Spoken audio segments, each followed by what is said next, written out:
So I'm in the process of actually changing that area rug with this one right here, which I think it's a little bit better. Looks better, I think so. But also, that one, I think I had it for like a year or 2 years. I think at a year, not 2 years.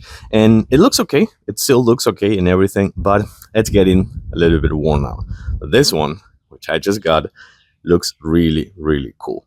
So we have that one over there. I think that is a 5x7. In this one, it is 8x10, but they also have 9x12, 5x7, 6x9, I think, or something like that. But as you can see over here, this one shines really, really nice. They have plenty of patterns. It comes folded, as you're gonna see some of those lines. So make sure that you extend it for some time and you put some weight in the corners or something like that. It is entirely waterproof, so you won't have any issues, which is if you leave it outside.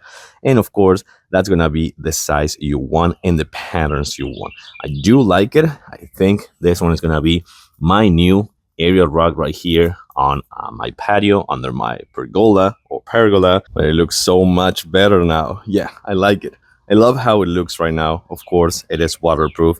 It has multiple sizes, multiple colors and patterns, but this one, it is our new area rug. It transforms our patio 100%. I love it.